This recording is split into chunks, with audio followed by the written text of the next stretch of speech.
welcome to the Intuitively Wild podcast. I'm your host, Rachel Levine. Living intuitively wild is about coming back home to ourselves. Here we talk about how to live connected to ourselves, others, and nature, and make a commitment to radical authenticity, vulnerability, and acceptance. On this podcast, we delve into a wide range of topics that span the human experience. We peel back the layers and talk about the things that are often not talked about. This is a space for us all to walk and wander this path of life together. Let's dig into our roots and go deep. Hello, welcome back to the Intuitively Wild podcast. I am so excited for today's interview. It is with Elizabeth Juarez. She is a mechanic and a spiritual coach and leads her clients through inner child healing sessions. I think that this conversation is so powerful, so interesting, and so deep into the importance of inner child work. Elizabeth is really the embodiment of how much you can grow and transform and become embodied in who you are when you take on the responsibility and do that inner work with yourself, have the inner dialogue, and really get to know yourself. I had chills and was really impacted by this conversation, so I hope you will be as well. And I hope you enjoy. Hi, Elizabeth. Welcome to the podcast. Oh, I'm so happy to be here. So excited to have you on. I've been really looking forward to this. Hi, my name is Elizabeth Juarez, and I am a journeyman mechanic by day and budding, spiritual coach by night. I'm still kind of figuring that out, but I'm definitely very passionate about all things spiritual, what is considered like woo-woo, but I think it's just been the missing piece to my life, especially coming from like the journeyman, very technical, mechanical background.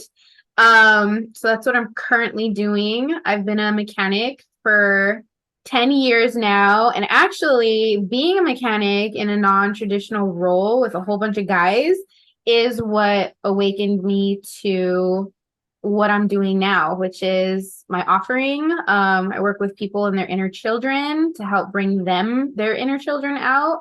And that's what guided me through. So yeah, it's a little bit about me. I would love to know how you got into engineering and how you started to realize that it wasn't fulfilling something within you and how that began to bring in the spirituality. Yeah, so I got into this trade job actually through my dad. Growing up, I was definitely told to make lots of money. Like that was the thing. As like monetary value, make lots of money. Also, make lots of money so you can be an independent woman and own a lot of things for yourself, which I think is good, but also wasn't like the whole, it wasn't the whole picture. So I started when I was 21, 22, and I'm 31. I just turned 32 now. So at the time, it was everything that I needed. Like my dad was happy, my family was happy. People were like, "Oh my God, you're doing such a great job." And so I really actually jumped into it and I was like, this is great. This is amazing. Slowly but surely though, I noticed that like there was a huge part of me that just was not happy at all, like from the beginning, but I pushed her to the side. And what was interesting is like, I didn't realize that I have actually been very like tender and feminine and soft-hearted at heart since I could remember. But by being in the trade, I pushed her to the side and she was like screaming to come out. So it wasn't until around like 2020 when, all heck broke loose that I didn't start to I didn't start to listen to her until that time. So when I began to listen to her, it was basically my own inner child saying like, listen, we need to be soft. We need to be feminine. We need to be tenderhearted. Being emotional is not a bad thing, even though you're amongst all these like men, like because I grew up believing that it was a bad thing to be emotional, that like I had to be tough and that I couldn't show emotion or be feminine even at work. And so when my inner child was like, no, we definitely need to like incorporate this and this has to come out, was when I started noticing big shifts in my relationships, in my life, in my body, how I was feeling. And interestingly enough, the biggest place that I saw shifts was at work. So the guys would show up differently. They would be more cooperative with me. They would joke around with me more. Like I actually got more respect and acknowledgement once I incorporated my own softness and femininity. And that was really where I was like, oh my God, this is something, this is magical, and I need to keep doing more of this. So it's been a 10-year process, but it's been such an awakening. And, you know, especially coming from like where I started, just thinking I needed to only be masculine to now blending the two together and feeling so much healthier and whole. That's kind of been my process in a nutshell. There's so many people who grow up thinking that they can't feel emotions and that they can't show their emotions, both people who identify as females or males. I've heard that story so many times. I know that I've experienced that. And letting ourselves feel our emotions and coming back home to that part of ourselves is such a transformative journey. And I think if we allow ourselves to go through that journey, it really is like putting a piece of our puzzle back together, like a piece of ourselves back inside of us. Mm-hmm. I can only imagine how that catapulted the whole experience.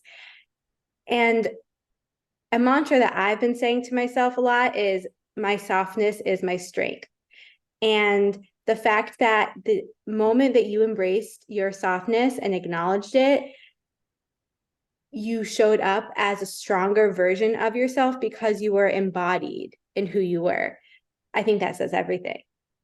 Yeah, you know, what was really interesting that I didn't expect is that softness actually brings about a malleability. So if you're like too hard and you're too tough, you're actually very brittle and you can break really easily. But like, and so I was breaking and I was like, no, I can do this because I thought that's what the definition of strength was. But actually, strength and vulnerability, I would think, are actually on like one side of each coin. Like it's the same coin, but in order for you to be strong, you have to have vulnerability or softness because that creates a pliability, a stretchiness, a flexibility in order for you to kind of like not feel like you have to burden everything. You become, because you're more bendable and flexible, you're more agile. So if things that are challenging like come towards you, you're able to like problem solve. You're able to not take it so harshly. You're able to have like a more bouncy landing if you fall and you get back up again. And what's interesting is like I'm speaking kind of in metaphors, but it's also a very like energetic thing because like at work, you know, I mess up like physically. I do the wrong machine or I drop something. And having that softness and vulnerability, what that looks like for me is like, yeah, guys, I messed up. Like, my bad. I don't really know everything that I'm doing. I'm learning too. But that vulnerability that people try so hard to like hide because they think that makes them weak is actually what is their biggest strength because you can't really do anything other than be like honest and be like, all right, Liz, just try better next time. Let's keep it moving. So it's been such a game changer and so much more magical. And on a deeper level, I can honestly too see when somebody isn't embracing their own vulnerability, what they're craving for is like, what's interesting is like when you find like the really toughest person, for example, like the tough guy or the tough girl, what they're actually really craving for is that ability to be soft and the permission to be soft. And that's what's been the game changer. And I think that's why people have opened up a little bit more as I embrace myself because I could recognize that within themselves. And then they're able to like be like, yeah, you know what? I messed up too. My bad. But then we all collaborate and we keep moving forward. So to anyone listening, softness, vulnerability, femininity, tenderness is all strength. Like it's a beautiful thing.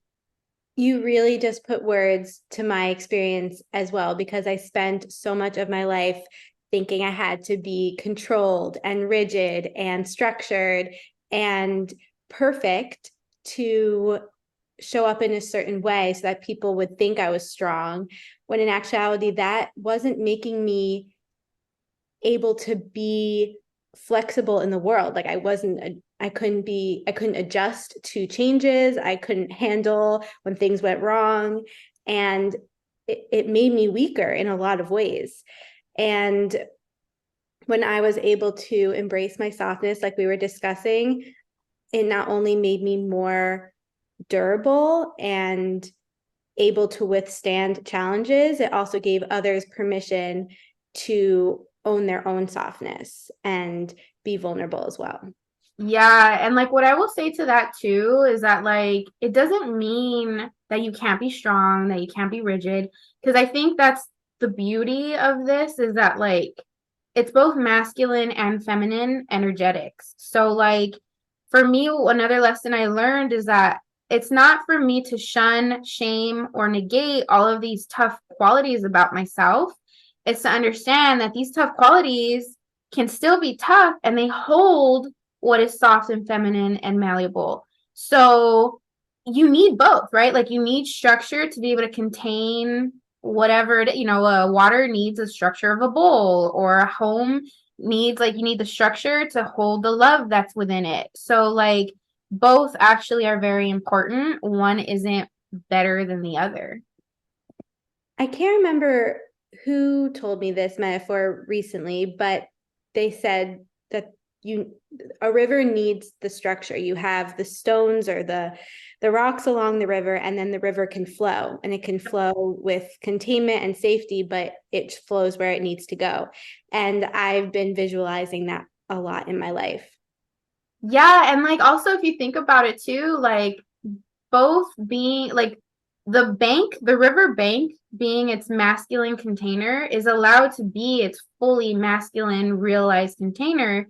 And then the river is allowed to be her beautiful feminine flowy self, the in the brilliance and the way that a river is. So they're not losing from like acknowledging both energies like within themselves, if that makes sense. They're allowed to be in this symbiotic relationship that fully allows them to express what their essence is. And we have both within ourselves. We have masculine and feminine. Exactly. And when we can own that we have both within ourselves, then they can coexist and co-create together. Mm-hmm. So I'm curious how this realization and this evolution for you led you to specifically inner child healing, inner child work. Yeah, so I'm actually a big believer that like your inner child is like the best guide through shadow work. And it's kind of interesting because we're talking about lightness and softness and femininity. For me, it was actually deep shadow work that I had to go through and very confrontational. So, for example, I'm at work and I'm with these guys and I think that I have to be tough. So I have a tough demeanor and I have everything about me trying to be tough. And what I realized was when I was confronted with like a feminine image, I had all this resentment. So if I was in a meeting with a whole bunch of guys and like a lady walks in and she's like very feminine and she's exuding this femininity, I would look at her and I'd be like, she's going to get eaten alive here. Like she's not going to last. And all of this junk would come up within me. And I'm over here thinking like, oh, it's her, but no, I'm the one producing all of this weird energy. And so when I realized that it's me, I had to face and look at my own femininity because I had believed for so long that femininity and softness and tenderness is weak, is shameful, is not acceptable, especially growing up in my environment. And so that is shadow work for you to turn around and like face parts of yourself that you believed for years that were unacceptable. There's a deep, almost like it was very humbling, and there's a deep honesty there, and there's also a deep bravery to go into places that you otherwise think are shadowy and scary. And so with the inner child, what I realized is the more I faced this feminine soft version of myself and dared to bring her out, the more I realized that the inner child was the one that was like speaking through. Because, like I said before, growing up, I was very tenderhearted and soft and sweet.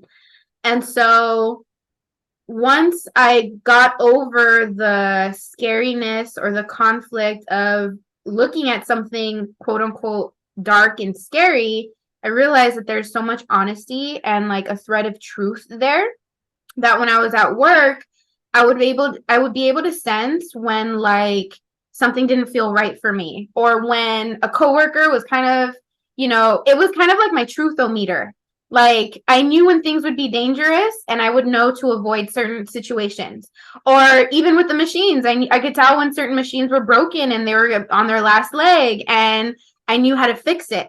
And that was all coming from the inner guidance of my inner child that for years I had stuffed away in a closet somewhere deep within.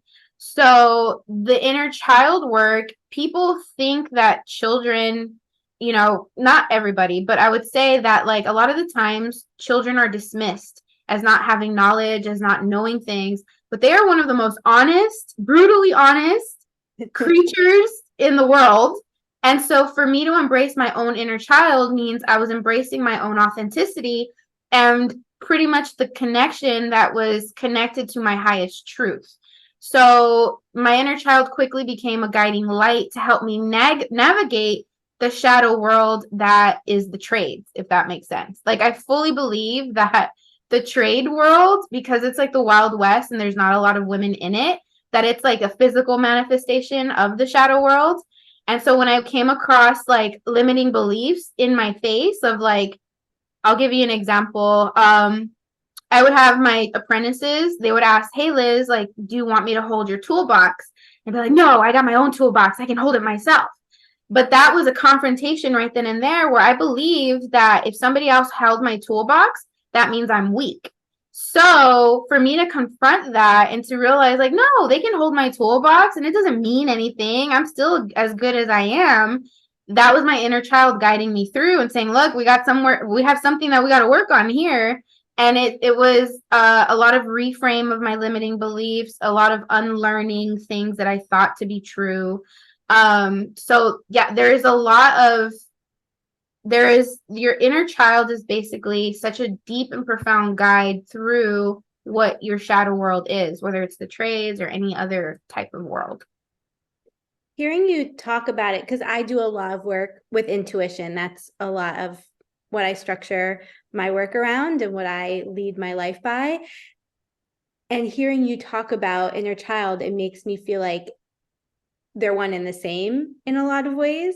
And when we can tap into our inner child, we can tap even deeper into our intuition, which makes sense because children are some of the most intuitive creatures because they haven't been told to make that disconnection yet. I'm curious, though, if you make a distinction between inner child and intuition. I think that intuition is much bigger, but an inner child is like a means or a channel or even a face of you to connect to your inner intuition. So for me, the inner child was kind of like the gateway for me to develop my relationship with God. I think overall, my intuition is my language with God and my communication with God. But because an inner child visually, like, and in my imagination, I'm able to hold on to an image of my inner child as like a translator between energies, if that makes sense. So like I can imagine my inner child and I can feel her and I can see her saying like I really want a cookie because I'm stressed out. And so that message of energy, like that energetic message, I'm able to translate physically and understand like, okay, why am I feeling anxious? What is it about a cookie? Like, why am I feeling all of these ways? And so I think what's so special and beautiful about inner child work is that it can be the gateway to intuition for everybody. And it's in a way that everybody can really like grab a hold of and like take the ball and run with.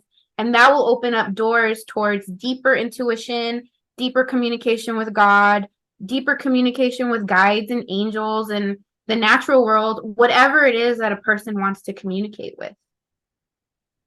So how do you help people connect with their inner child? If someone comes to you and they don't even know what that really means, if they have no idea how to start that process, where do you begin with them? Yeah. So the first thing I think is very important is to define like what is an inner child. I'm a huge definer. I love looking at the dictionary and stuff, but I would say for me, like your inner child is the version and the part of you that is creative, that is playful, soft, vulnerable, open-hearted, tender-hearted. And quite frankly, your inner child is an aspect of you that many people have been taught to put away and to close off because it cannot exist in this world that is just, kind of like a machine. And so when you understand that we are going to bring forth this aspect within yourself, you can kind of tap into it a little easier. And so the next step, once we've defined like that part of you, and you don't have to know everything or the full definition, you just have to know that there's that essence of you that is been put away, and we're going to bring out that inner child. The next part is to understand that your inner child is actually she or he lives in the body because you were her once before, long years ago. So when you understand that like your inner child communicates with you through your body, through sensations, through aches and pains and heart palpitations or butterflies in the stomach, you're actually better able to understand that there's messages that are authentic to you that want to come out. So what I do, one of the first things that we do is I have my client go into a meditation to just connect with her. So I say her because I'm looking at you, but it could be him or whoever. But what I say is, it's a small meditation where you connect to a visualized image of your inner child. I'm big on visualization too. And you just soak in her energy. Some children are very like shy. Some inner children have some anger behind them because they've been locked away for so long. Some children are happy and just like bursting to come out. But all of that energetic like feeling that a person feels when they do sit and visualize their inner children, that feeling stays within your body. So as you're going throughout your day, you're able to understand like, oh, this is my inner child talking, like there's a message. And the practice then becomes just to listen to the messages and try to understand the messages that come through. So it's a very embodied and like visual experience for me. So that way the client can have like a grasp of like, oh, this isn't just mind chatter. This isn't just fear. This is me. This is a part of myself that's wanting to come out and communicate. I love that because I think a lot of people can avoid spiritual practices or connecting to themselves deeper in that way because it feels too intangible and airy. And I think that really connecting it to your body, really having that embodied practice makes it feel more real and easy to work with and understandable to some people. Yeah, and this honestly all came about because I'm working in the trades. So my days are like 10-hour days. I drive forklifts, I drive heavy machinery, I work with like, very heavy I work on jet engines, so it's not your average car, it's like giant machines. So I say all of this because like here I am being a woman in a non-traditional role, and I'm being confronted with ideas that my femininity is not welcome, but yet my inner child is saying, no, your femininity is welcome. But then we're having meetings and I have to go out there and drive these heavy pieces of machinery. It's not like I could be like, hey guys, hold on, hold that tractor. Like I gotta go meditate right now to see like what my inner child is saying. I can't do that.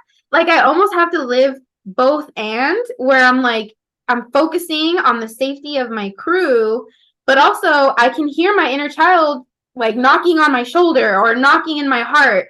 And what I ended up having to do with that is be like, okay, inner child, I hear you. I know you're wanting to come out. I know sometimes, you feel like crying right now, but we can't cry in the middle of this job. So what I ended up doing is once the job was done, I would go to the bathroom and I would cry it out or I'd feel it out. And it would take sometimes 5 minutes, sometimes 10 minutes, however long I needed. But I would sit there with my body. I'd tune into my body and be like, okay, what is the message? Like, what are you trying to tell me? And I would close my eyes, and I'd see 4-year-old me saying like, that guy really hurt my feelings because he thinks I can't carry my own toolbox, and I can carry my own toolbox. And then I would have to be adult Liz and be like, yeah, but like, if he carries your toolbox, is that so bad? And she'd be like, no, it's not. It's not so bad. It's actually helpful because that's what I really want. And so that inner like play and that inner dialogue I would do in moments where I can find it, and what branched from that or resulted from that is now I'm able to like go about my day. I'm driving or I'm doing whatever, and I can have both dialogues in my mind and like actively guide myself through some challenging situation. So it didn't come overnight, but you're right, where like not everyone has the luxury to be able to sit down and meditate for hours and connect. It's a both and if the client can understand that the bodily sensations are actually messages, you can ask yourself like, okay, what are you trying to tell me? And messages will come as you go throughout your day. So it's a time saver for me, actually. Do you have a daily practice though that helps you connect to your inner child? Something that, is it the same thing? Does it change every day, or is it just that conversation afterwards, or what does that look like for you? It's evolved. 10 years ago or so, I would have been like, I do not have time to meditate. I do not have time for anything. So my daily practice actually became speaking to my inner child, or at least acknowledging her and feeling her as I went throughout my day, which is actually kind of beautiful for me because it was like I was holding her hand as we were walking together. I think actually for me, like that's the best thing that I could think of because you talked about, intuition in general, because I'm able to talk and carry my inner child with me throughout my day. It's also like I'm able to talk to God throughout my day. I'm able to connect to my intuition throughout my day. But that has changed because as I get deeper and deeper into this work, I realize that there is a big importance in carving out specific time to be able to sit down and specifically connect with no distractions, no machines. So now I'm making it more of a practice I like to journal as my form of connection. I love to meditate, but I find it difficult here and there. But at least daily, I try to have some form of like communication to me and God and my inner child or whoever, as a form of like kind of like reverence and honor of my intuition, if that makes any sense. It does. I love journaling. I think it's one of the easiest tools that we can use to connect to ourselves, our intuition, our inner child. And it's really interesting when you were talking about that practice you use after your day to sit with your inner child and have that dialogue with her. It made me think of your human design chart. I'm not sure if you're familiar with human design. A little bit, not a lot. We won't go too deep into it, but what I will say is that you only have 2 centers defined, and all the rest of your centers are defined. Some are undefined, and some are even completely open, which means that you are so sensitive to the energy going on around you, and you really do pick that up. And it is important for you to sit with yourself and be like, what is mine and what is not mine? And how is it impacting me? And why? And what can I let go of? And what can I integrate? And so I think it's so cool that you found that practice for yourself. But I am curious if you've noticed that throughout your life of you being really sensitive to others' energies. And if so, how has that impacted you? Yeah. So first of all, for you saying the human design, I think that's great because I never realized it. I do that on my own. Even when I didn't have a practice, I would find myself sitting on the porch just trying to like reflect on my day or ponder life. So I'm like, oh, that's what I was doing. So that makes a lot of sense. And then as far as like me being very sensitive as a child, yes, I was very sensitive. I There's so many things that I could say about this. I did not realize how sensitive I was back then until just like within this year. In my awakening of how intuitive I actually am, I have been having memories pop up of when I was 4 years old, 5 years old, 8 years old, in revisiting my inner child and communicating with her, she'll be like, remember that time you went to the grocery store and you got zapped? And I was like, oh, that's because we were sensitive. She'll just be like, yep. So what was interesting is that I never grew up in an environment that was necessarily conducive for my sensitive, spongy self to come up. I would always just think that something was wrong with me. I would just have low energy. I would hate going to the grocery store or any crowded place because I would just feel so depleted afterwards. And I just found myself not being able to keep up with the other people around me. I would always ask, like, why are they so energetic? And I just feel like I can crawl into a hole and hibernate for hours. So I think that goes back to your last question, where in realizing that I am so sensitive and I am able to carry and hold all of these energies, part of the practice is in connecting to my guides. In that connection, I'm also releasing anything that does not belong to me and does not serve me. Because for the longest time, I was ingesting all of these energies thinking that they were me. And so when I realized that, oh my gosh, like this is not me, this has to be over there, that helped fortify my boundaries. And I instantly saw how less depleted I was, more energetic I was, how I could read people better. There was a differentiation between me and the outside world that gave me so much more like confidence, a handle on things, and just like almost power, because I can direct my own life. It is so powerful to hear you describe that and to hear how you learned to become your own person in a way and to really own who you are and how you impact the world and how the world impacts you and how you want to be impacted.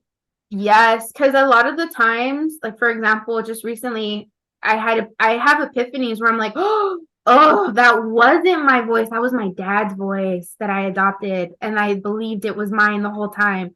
Or that was my mother's voice, or that was my coworker's voice. I did not realize how spongy and how like quickly I would adopt somebody else's energy as mine, and how really profoundly that affected my energy levels. So to be able to take a pause and realize that is not me, it almost feels like I'm like breaking free from the matrix, honestly. I'm just like, whoa, what is real and what is not. But that's also a different conversation. That is a conversation I've been having a lot recently because I also have that process of questioning everything, but we'll save that for another day. But I'm curious, what is your biggest intention with your work? And how do you hope your work impacts the world and the people that you work with? So my biggest intention for my work is to really cultivate a spirit of joy, play, creativity, vulnerability. All of the things that I grew up believing are to be dismissed, are to be not regarded as important. What's interesting is like working in the trades, I realized that my true gifts are actually the non-tangible ones. So while I can hold a wrench and fix a machine and tear open a pump or an engine, I can do that well. I wouldn't say I'm the best, but I can do that enough. I really noticed that my big gifts are intangible. So attuning to my coworker and how they're feeling, collaboration, being able to bring a lot of humor and joy and ease in very difficult and sometimes dangerous situations. And so I really started waking up to the fact that these energies are so important and not talked about. And what I realized is that when you deny or dismiss these intangible qualities, that's when you become brittle. That's when people break. And so if you think about it on a big picture scale, so many people are denying themselves the medicine of play, the medicine of joy. And what's interesting is that, the medicine of play is a very potent medicine. Because if you have too much play, you can almost go hedonistic and alcohol and drugs. If you have too little medicine of play, you're brittle and you break and you're just a robot going throughout the day. So I think there is such power and medicinal qualities of play where if you get it just right, you will feel so connected to yourself, so attuned to others, You will bring out intimacy within your relationships and within others. You will bring out the playfulness and the beautiful childlike spirit of your boyfriend or your spouse or your parent or whoever around you. And I honestly truly believe that the world needs more of this light. And quite frankly, what's interesting is people think like light work is like, oh, how it's love and play and light. But in confronting, like if you think about incorporating play into your life, this means that you have to slow down the voice, the critical, judgmental voice of, oh no, we can't play. We don't have time. How can we play? That is a lot of work because it's ingrained in us. And if you think about, for me, I would see people and I would feel resentful towards a person who, oh, they're just lucky. They can play like that all the time. Think about all of these like resentful voices that are going on in my mind, let alone others. This work helps turn down the volume of judgment and turn up the volume on curiosity and collaboration. To be able to say that play is medicine is a little bit rebellious, and I would call it punk rock radical rebellious, the thing that we need that everybody's so quick to push away as in like a luxury. And so I think that's why, long story short, this work is so important. Like I can talk about this for ages. It's such potent medicine that we need right now. We need more love, light, and play and creativity. I completely agree. And I think that it goes back to what we were talking about in the beginning, how it's two sides to one coin, because incorporating the play makes us do more of the deep work. It's not superficial. Being radical and embracing play in our lives in the society we live in now is hard work. And we can only get to the play through working through whatever comes up. And I know in my own life, I've been on the side where I had no play and I was on that brittle end, and bringing play into my life has been such magical medicine and has been so hard for me, and brought up all my limiting beliefs and all my shame and all my doubt and really made me work through it. And so it just goes to show that the strength is in the softness, and we can't separate the two. Yes. And the other thing that I really want to shed light on, if you think about it, play cannot exist without safety. So if people are both reparenting their inner child, they're not only allowing their creative, vulnerable side to come out. The fact that their creative, vulnerable side is coming out is proof that they are creating a safe enough space for that to come out. So the inner child, there's also an inner parent. And that inner parent, even if you didn't have the most ideal parents growing up, your responsibility is to be that advocate for yourself now as an adult. And if you think about play as medicine, not only are you incorporating softness and lightness, but your adult, mature, grown up version of yourself is either physically or energetically or both creating a safe environment. So if you have adults that are walking around in the world, understanding how hard it is to face their fears, confront their darkness and their shadow, that builds compassion towards others, and others are able to recognize within themselves that hard work. So all of a sudden, you think about cancel culture, you think about like the wars, you think about all of these things. If you have adults that are well versed in creating safe spaces to foster collaboration and play and exploration, because they are doing that within themselves first and foremost, that's when you build connection and intimacy. And it's two sides of the same coin, is what it is. So it's not just like, woo, la, la, la, no responsibility, we're playing. No, there's deep reverence and honor and responsibility, because in order to bring about that play, you are creating that respectful, safe environment first and foremost. Yes, I feel like we live in a world where there's not responsible adults. Our inner adult and our inner child are both disconnected, and we just have rebellious teenagers running around, and that's why our world is the way it is at the moment, I think. And I believe that the reason we have all this disconnection is because we have been told to feel shame for who we are. I'm curious what you have felt shame around in the past that you have worked through that has really helped you reconnect to your inner child and your inner parent. With the shame, I think for me, the shame was feeling emotional. I felt shamed about feeling emotional, being emotional, having the softness, being feminine. I remember when I was like about to start my job as a mechanic, my dad was like, "Listen, you're gonna take this job, but you can't be a cream puff." And and he was trying to like toughen me up because he worked in that environment and he knows how like the guys are. Um, and what's interesting is I was like, okay, I was crying. I was like, okay, I'm not gonna be a cream puff. And throughout the whole 10 years, I was like, but I'm a cream puff. Like, like that's just how I feel. And the whole thing, if you think about this, the fact that my dad is calling the soft and the emotional a cream puff, as if that's a derogatory thing.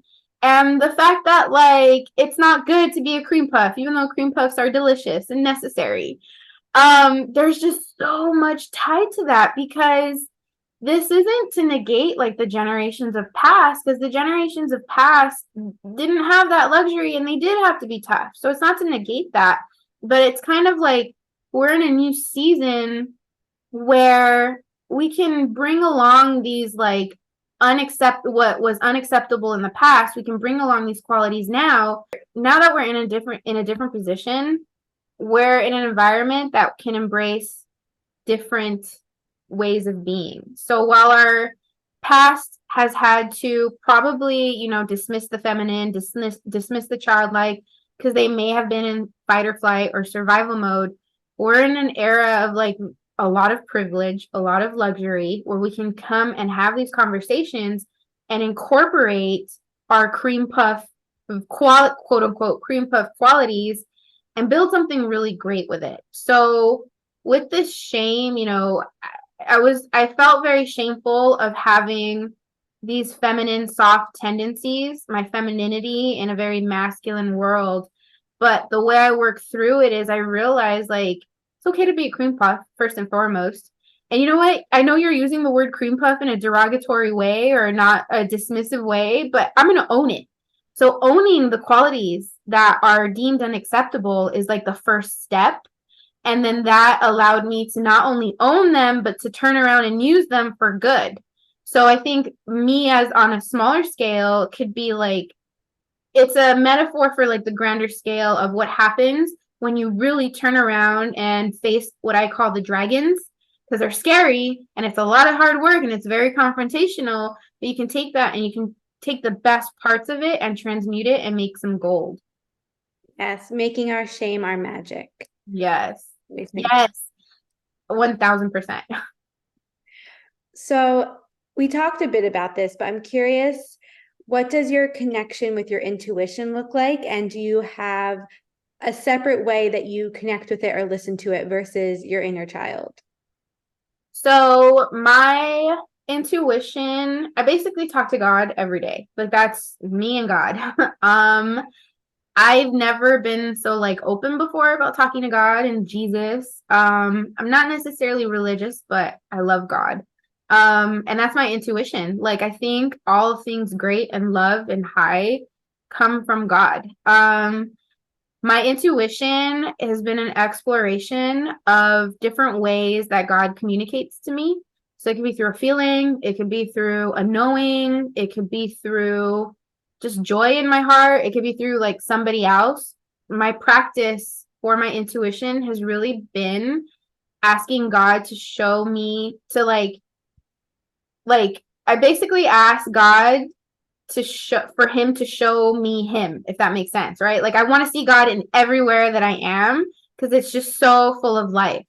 The inner child I have deep reverence for. I connect to my inner child all the time because she tells me like very simple messages of like, we're gonna go over here, we're gonna do this, let's go have a cookie, let's go have fun. So it's still honoring my creativity. It's a practice of honoring my creativity.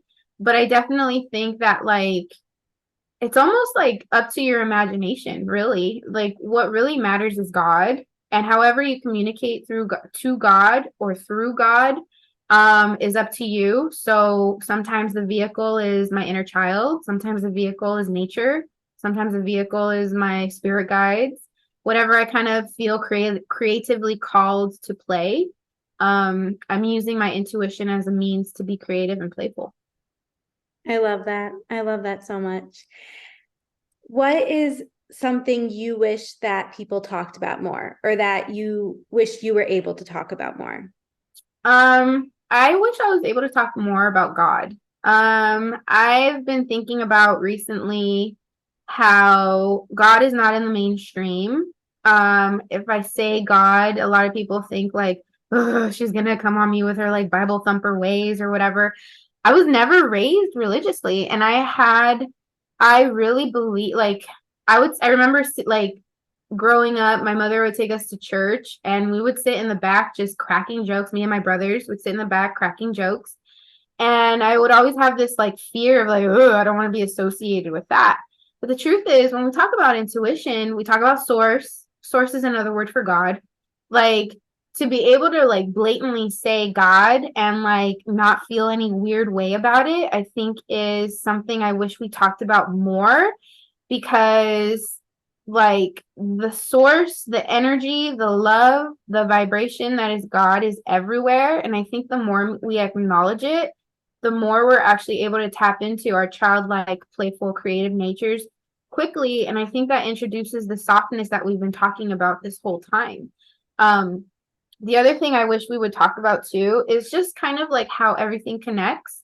Because like I saw a post on Instagram and it was like atheists call it the placebo effect, religious people call it prayer, spiritual people call it source. So there's like people put this name on it to kind of like divide it and make it comfortable enough for them to talk about, which I think is great and the first step to be able to embrace your intuition. But ultimately, like it's God. And so the more I've jumped into my work and my connection with God, the more fruitful my life has been and joyous my life has been. And I honestly, I think Jesus was like punk rock also. Like he's throwing the tables and like getting mad at people because like, the religious priests were like, you can't heal people on Sundays. And Jesus is like, that's what it's about. And so like, it's not the woo woo. And the whole term of like woo woo is also a thing because it's like, no, it's just a part of like who we are and what nature is. So I wish more people acknowledge that. It's so interesting you say that because I also used to have a weird thing with the word God and just couldn't connect with it. But recently in this last year or so, I've been praying more and praying to God. And it is interesting how it makes me really sad how we use religion as ways to separate ourselves from each other. At the end of the day, God is just a word, and we're the ones who attach meaning and energy to a word. But we all have something, most of us have something in our life that has the same meaning to us. And it doesn't really matter what we call it, but we shouldn't judge others for having a different languaging around that energy. That makes a lot of sense. And like what comes to mind too is like I get it because I know people who grew up in like almost cult like religions where they talk about God and God says you're gonna go to, the place down there. And you got the crusades where people killed for the name of God. So God, the word God is very emotionally like traumatically charged to some people. And I think that's just such a like I feel heartbroken about that because when you like the true energy that is God and love and like the highest vibration isn't going to kill, isn't going to like divide. It doesn't really do that. So for me, I'm like, no, guys, like, no, like it's a good thing. Like I really am. It's a heart-centered place of being, which I think we really need in today's day and age. Basically, God needs like a new marketing team where like we're not in the crusades. There's a lot of goodness and good things coming from this high vibrational love energy. And so again, it's not to negate people's experiences. It's more to like open up these like shells that have been created under this guise of like the very harsh, almost like divisive God, which is not really God, if that makes sense. It does make sense, because what God actually is love in simple terms. And I think if people are able to work through the activation that the word God might bring up in them, then they can get deeper and connect to that love and that connection within themselves. Yes, within themselves, I think was the revolutionary part, is that you don't need to go to church, or you don't need to go to do these things in order for you to have a direct connection to God and see really beautiful miracles happen in your life. And I think a lot of people are realizing this too, which is causing them to ask a lot of questions of like, what else can I do? Where can I turn? And so, no, when you realize that you have everything within yourself that you need to be able to build the life that you dream of, and you're in a place such as the United States to be able to do it, it's almost imperative that you use these gifts for like the greater good. And part of it comes from like exactly what you said of like facing the charge and the quote unquote trauma of the word God first and foremost, basically facing the dragons. Yeah. Yeah. Because the more that we push away that connection to God or any other word or energy that really activates us, the more we push away our ability to soften, because we don't allow ourselves to have that acknowledgement and to have that conversation around what is actually underneath it all. 1000%. So going along with that, what is something that you've learned to love about yourself? I have learned to love about myself my shadow aspect, my shadowy self. Um, it's definitely like a work in progress. There's so many things that I'm still learning to like love about myself, but I think the biggest, most profound shift is like my most, what I would say, like darkest aspects. So, like my mean self, my annoying self, my needy self, my egotistical self, which let's be real, like everybody has this self. I've really learned to love on those selves. And in fact, like I'm probably like my biggest critic, and I can have like a really mean voice. Like I can be very judgmental, I can have a very mean voice. And when I notice it coming out, it's not, I've noticed that like the biggest potent medicine is not shaming it and trying to stuff it into a closet because it only gets louder. When I turn around and I give it love and I love myself on that, that's when the voice kind of calms down and is like, oh, okay. And like the biggest profound gift that I found from that is that, believe it or not, like those unacceptable aspects of yourself are actually just parts of yourself that are trying to keep you safe and trying to help you survive. So, my judgmental self, when she comes out, I'm noticing that I'm already creating judgments about a person because I'm scared of getting hurt by that person.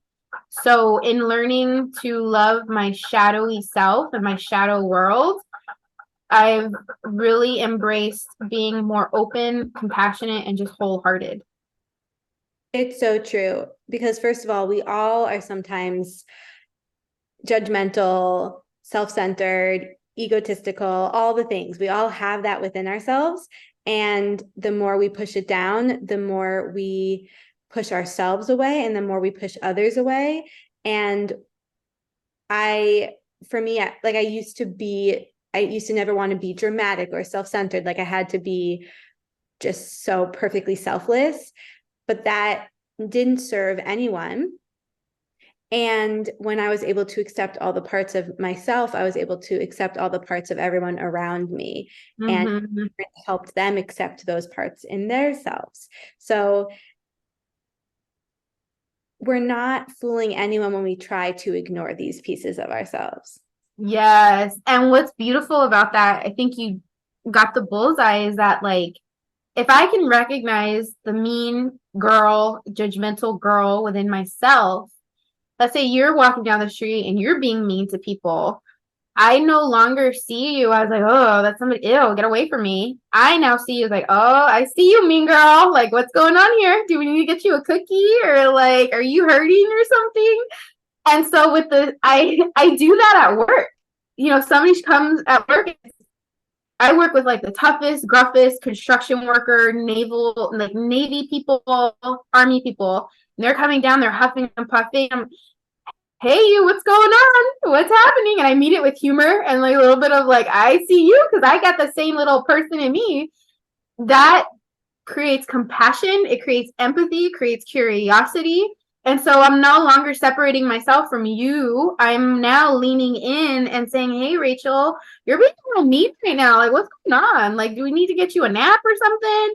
And I'm not taking it personal. And I'm over here laughing about it. And you might not think it's funny. And I'm over here like, but I'm not laughing at you. I'm understanding and recognizing that your inner child is having a tantrum right now, and your inner child needs addressing, and that you may not be addressing it, but I see it within you and I recognize it. So can I help you? Like, can I put a shoulder around you? That is the perfect embodiment of inner child and inner parent, because you're bringing the play and the curiosity, and you're also bringing the safety and the security, and you're allowing other people to feel safe and secure to be curious and to wonder what is going on within them. And it's so cool how you are bringing that work into every area of your life. Yeah. And it's like, it's really allowed my relationship, like with my boyfriend, to blossom. When he's cranky with me, I'll be like, oh, the baby, let me give you a little hug. Like, I see you. And like, I've seen like pictures of him when he was a kid, and he was a cute little baby with he had a Dalmatian, and he was like, he had his hand over it. So now when I see people, when I see him, I don't see him as like this man who doesn't understand me. I see him as the cute little baby who's holding the Dalmatian. So because I recognize the inner child within me, I can recognize the inner child within others, and they're not so threatening anymore. They're not so scary anymore. It kind of puts you on the same playing field instead of putting people on pedestals. Absolutely. And it's just so cool to hear you talk, because you're really embodying your human design chart intuitively. And because for you, connection and intimacy is one of the core parts of who you are. And I love watching how that has influenced every aspect of your life and the work that you are doing now. That's amazing. I love it. I definitely need to like hit you up on like a human design reading. Okay, so living intuitively wild means living dedicated to your true, authentic self, no matter what. So how do you feel like you live intuitively wild?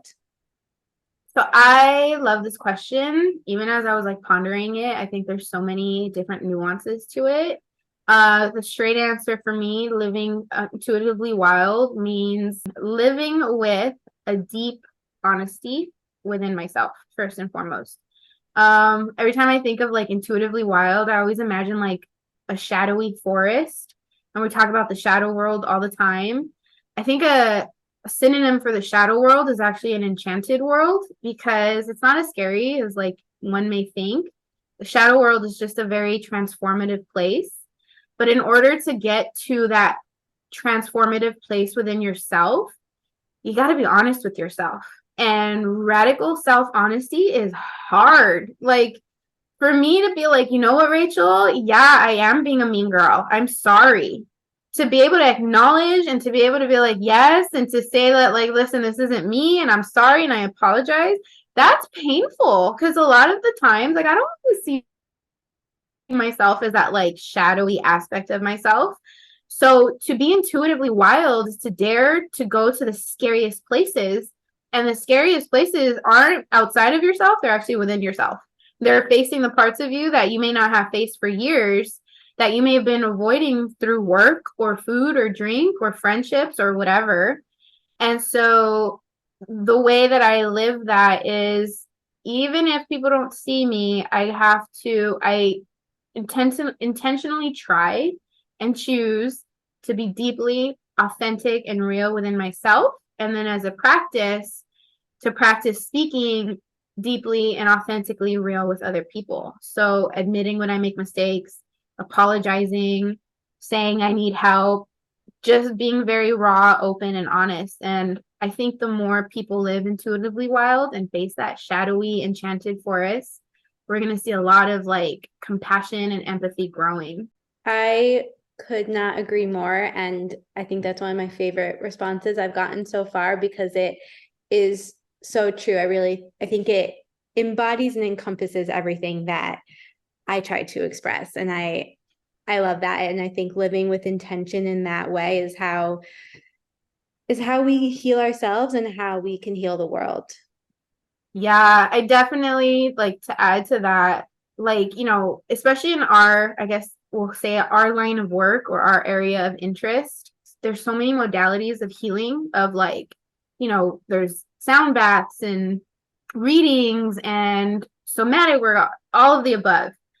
But I really found that a lot of the times, the first and foremost thing and the most simplest thing is just stopping and turning around and facing those dragons within yourself. You can do all the modalities in the world, but you're not really going to have profound impacts until you do the one most scariest thing, which is acknowledge that you can be a mean girl sometimes, or that you can be a pain in the butt. But once you get over that really uncomfortable feeling, there's just so much treasure and like understanding and just powerful like honoring of yourself, that you actually start getting less and less afraid of it. And that's when things really, really just catalyze and light up for you. And that's when you really start seeing your life change. But it's always the simplest of just stopping and facing yourself. Yes, because our world is full of distractions. And I think for a lot of people at first, spirituality can just be another distraction, another way to try to perfect themselves. I mean, I'm speaking from experience. And the transformation happens when you go within and you stop turning to any and all distractions and to any and all external sources, and really just turn to yourself. Yeah, and you really start taking on the responsibility, because in those distractions, you think, oh, if I get this reading or if I find this healer, they're going to heal me and I'm going to be good. But what you end up finding is that nobody can heal you except for yourself. But when you realize that, oh, dang, I'm the reason why I'm in this situation. So you realize that you're your own medicine, basically, because of that.